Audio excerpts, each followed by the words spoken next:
la tusibanna alladhina dhalamu minkum khassah. Takutlah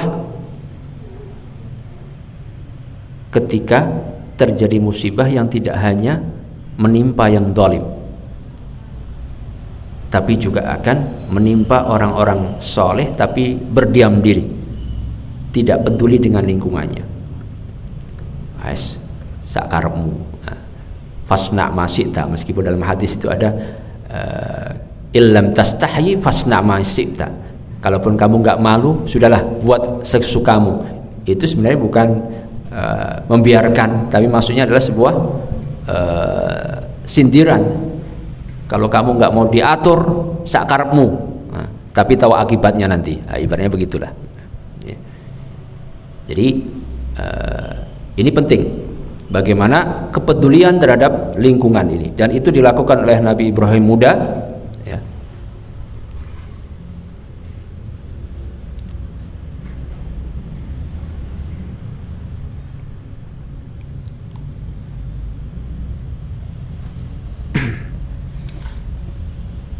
Ya, ini kitabnya, ya, kitabnya Al-Mustafad. Saya langsung saja.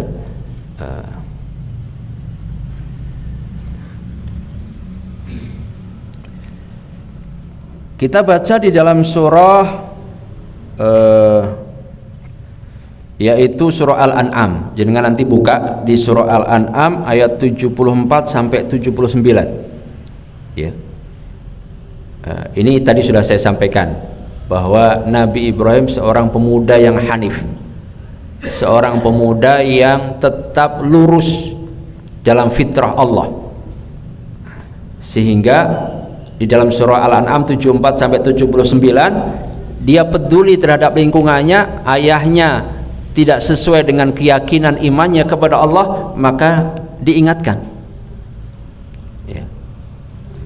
Wa idh qala Ibrahimu li abihi azara atattakhidhu asnaman alihah. Wahai ayahanda, kenapa engkau jadikan patung-patung itu sebagai Tuhan? Inni araka wa qaumaka fi dhalalim mubin. Saya lihat bapak ini dan juga saudara-saudara kita yang lain itu dalam kesesatan. Masa dibuat sendiri, kemudian dijual, kemudian disembah sendiri, ya. Ini yang terjadi, ya. Bagaimana Nabi Ibrahim kemudian peduli lingkungannya, ya. Yang berikutnya adalah bagaimana terjadi dialog, ya. Sebagai seorang pemuda yang cerdas, rusdun tadi, diberikan rusd, kecerdasan, kemampuan untuk memilah yang baik dan yang buruk, maka beliau suka dialog dengan kaumnya, termasuk dengan bapaknya tadi, termasuk dengan kaumnya, ya. Jadi ada dialog terhadap kaumnya, misalnya tentang, jadi kaumnya itu ada yang menyembah patung, ada yang menyembah matahari, ada yang menyembah bintang-bintang, ada yang menyembah bulan, ya. Sehingga dialognya di dalam Al-Quran adalah di dalam surah Al-An'am ini, nanti bisa dibaca lagi Bapak Ibu sekalian, ya.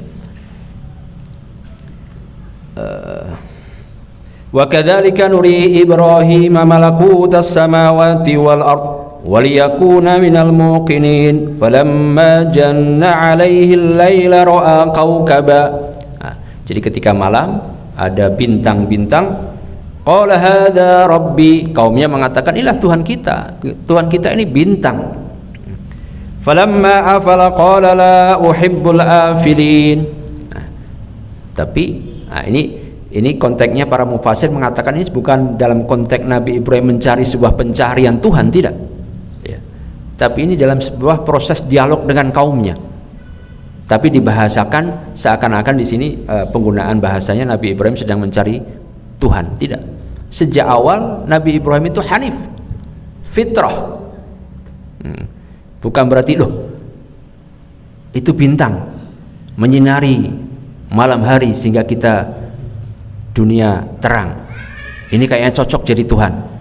Tapi ketika sudah pagi hari, wah bintangnya kok hilang, nggak jadi. Ini bukan Nabi Ibrahim, ya. Tapi sebuah bentuk terjadi dialog antara diri beliau dengan para kaumnya. Kemudian beralih kepada bulan, demikian juga. Ini lebih besar dari bintang tadi, lebih terang, tapi ternyata tenggelam juga. Ya. Akhirnya orang yang sesuatu yang hilang tenggelam nggak mungkin bisa jadi Tuhan.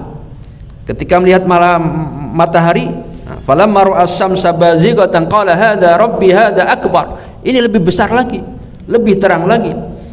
Falamma afalat qala ya qaumi inni bari'um mimma tusyrikun. Wahai kaumku, lihatlah ternyata dia juga di sore hari malam hari hilang. Inni bari'um minkum. Nah, ini proses dialog yang kemudian diakhiri dengan inni bari'um minkum. Lihat itu semua yang kalian sembah itu nggak ada kekuatan apa-apa, akhirnya hilang. Istirahat, padahal masa Tuhan istirahat? Hayyun qayyum la yamut. Allah hidup tidak mati, maha hidup tidak mati. Dalam surah Ar-Rahman disebutkan bahwa Allah setiap saat fi sya'an, melihat urusan hambanya, ya. Ya. Nah, ini yang terjadi, ya, dialog. Nah, nanti dibaca di dalam Al-An'am 80-82. Nah, bisa nanti juga demikian. Wa hajjahu qaumu qala tuhajjuni fillahi wa qad hadan. Ya. Nah, kalian berdebat denganku, tadi sudah saya patahkan. Nah, ternyata mereka tetap juga menyembah patung dan sebagainya. Makanya kemudian akhirnya dilakukan sebuah penyadaran, ya, dengan apa? Merusakkan beberapa patung kecil dan ditinggalkan patung yang besar. Ketika kemudian ini pasti yang melakukan adalah rajulun yuqalu lahu Ibrahim. Ini seorang nama Ibrahim nih kayaknya, nggak ada yang lain yang kayaknya aneh. Tidak seperti kita ini. Ini Ibrahim, panggil dia. Nah, ketika dipanggil, maka kemudian coba tanya kepada yang besar ini. Akhirnya mereka sadar, sebenarnya saat itu sadar, oh iya, dia kan nggak bisa ngomong, masa kita tanya, betul kamu yang merusak. Jadi saat itu sadar, tapi ternyata gengsi, kesombongan, hawa nafsu itu menutupi kebenaran. Makanya dalam hadis itu al-kibru batrul haq wa ghamtin nas. Orang kalau sudah sombong, punya gengsi, ini maka menutup segala kebenaran, yang benar tidak diambil, dan juga merendahkan manusia. Apalagi yang menasihati orang-orang yang mungkin pangkatnya lebih rendah atau kedudukannya lebih rendah. Kamu siapa? Nah, gitu ya. Al-kibru batrul haq wa ghamtun nas. Kesombongan itu adalah punca seseorang kemudian menolak yang hak dan kemudian merendahkan orang lain.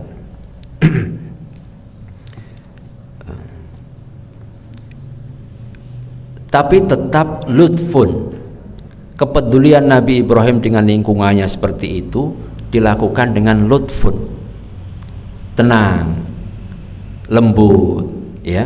Itu ada dialog yang sangat indah di dalam Quran, bagaimana dialog Nabi Ibrahim dengan bapaknya.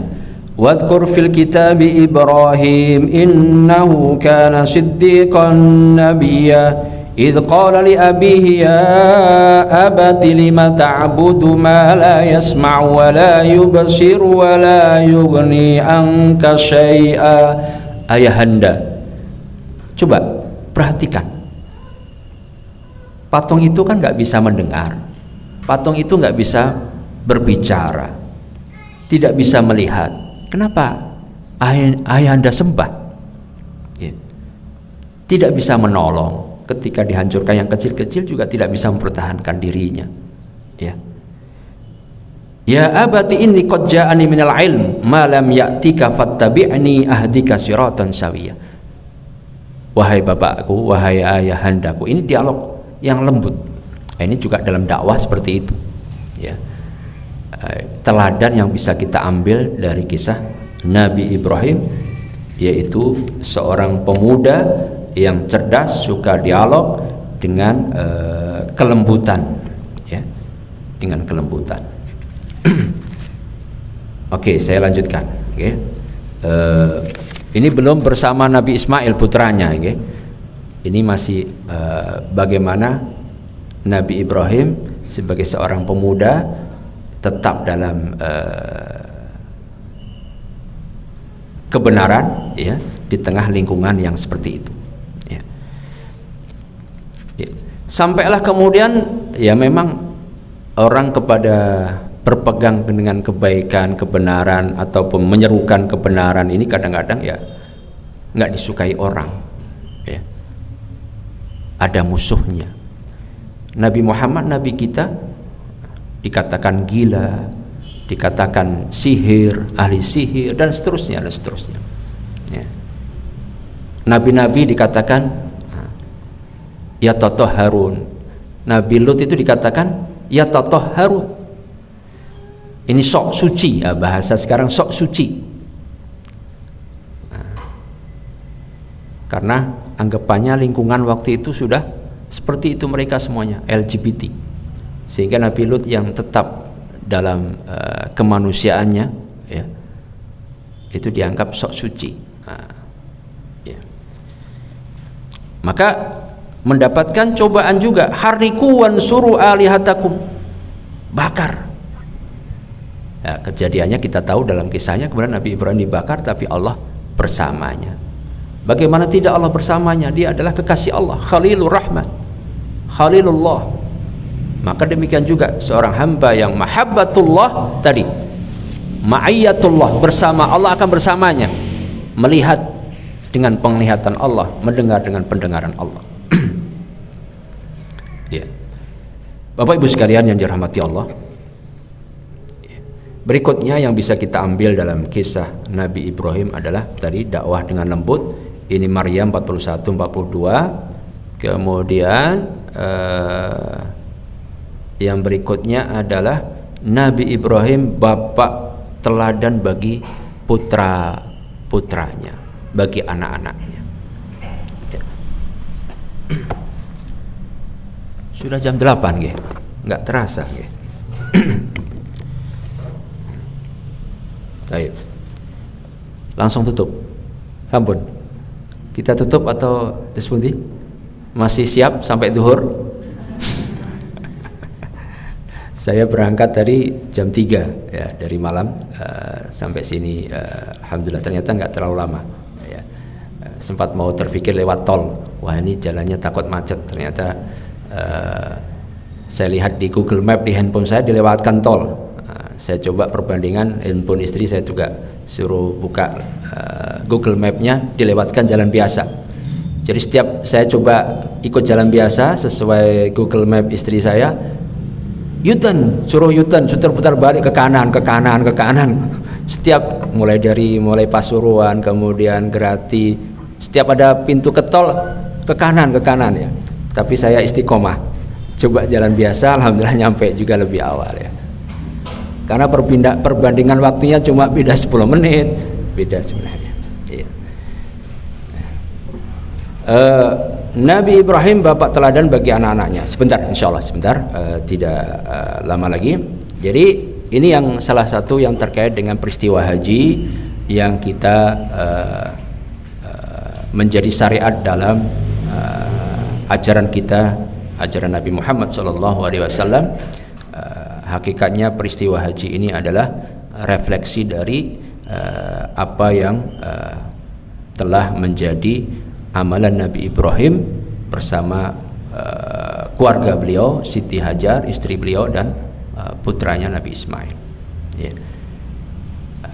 Bagaimana seorang anak ya,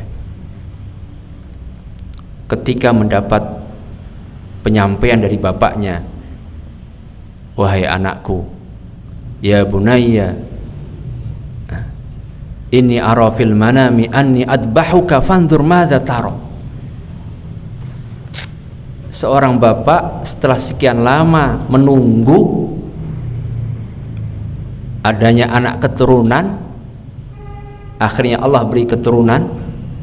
Di istri pertama tidak punya keturunan, akhirnya menikah dengan Siti Hajar, punya keturunan Ismail. Tiba-tiba ketika sudah mulai beranjak tumbuh sebagai remaja, ada perintah untuk membunuh, untuk menyembelih. Dan mimpi Nabi itu adalah sebuah wahyu perintah. Inni araka fil manam anni adbahuk, saya bermimpi melihat kamu dan saya menyembelihmu. Kira-kira ini anak-anak depan kita, ada anak-anak ini, kalau bapak kalian ya, nak sini saya sembelih kamu, tadi malam saya mimpi menyembelih, kira-kira belayu ya. Belayu ya, minimal, Pak enggak kasihan enggak Pak, Bapak kan sudah merawat saya dari kecil. Ini Nabi Ismail, faf'al if'al ma tu'mar satajuduni insyaallah minas sabir. Jadi langsung tanpa ragu-ragu, lakukan wahai bapakku, wahai ayahandaku, lakukan. Semoga saya tetap sabar. Ya. Ini itu tercipta sebuah keluarga yang sedemikian rupa ini ketika tadi membuat sebuah lingkungan yang tetap dalam hanifah, fitrahnya terjaga, rusdunnya terjaga. Rus terjaga, fitrah terjaga ya, sehingga dia memahami ini perintah Allah, maka dilaksanakan. Tapi tentunya Allah ketika hambanya sudah mentaati perintahnya, tidak kemudian meskipun itu perintah Allah menyembelih, ternyata sebuah ujian, akhirnya Allah gantikan dengan bidibhin azim, sebuah kibas yang besar. Bapak Ibu sekalian yang dirahmati Allah, itulah yang terjadi dalam peristiwa yang selalu kita baca dan diabadikan dalam peristiwa haji, termasuk dalam peristiwa Idul Adha. Bagaimana sebuah keluarga yang tetap mempertahankan fitrah Allah, ya, fitrah Allah yang Allah telah ciptakan manusia kita ini sebagai hamba Allah dengan fitrah Allah, kesucian jiwa, kesucian diri untuk selalu mengabdi kepada Allah, ya, mentauhidkan Allah. Makanya sejak tadi Ibrahim dengan lingkungan sedemikian rupa terus terjaga, dan itu ditularkan kepada anak-anaknya, sampai tadi ayat yang pertama saya baca, wa wassa biha Ibrahimu banihi wa Yaqub. Itulah wasiat yang dilakukan Nabi Ibrahim kepada anak-anaknya, termasuk Nabi Yakub kepada keturunannya, wala tamutunna illa wa antum muslimun. Ini kita pastikan diri kita, anak-anak kita tetap berpegang teguh dengan keislaman ini sampai akhir, ya. Maka kita sebagai orang tua menjadi teladan untuk itu. Nah, ini terakhir insya Allah. Kunci suksesnya adalah diantaranya selalu berdoa. Dari sejak awal, Rabbi habli minas solihin, ya Allah berikan anak keturunan yang soleh. Maka Allah karuniakan Nabi Ismail, Nabi Ishak menjadi bapak para nabi.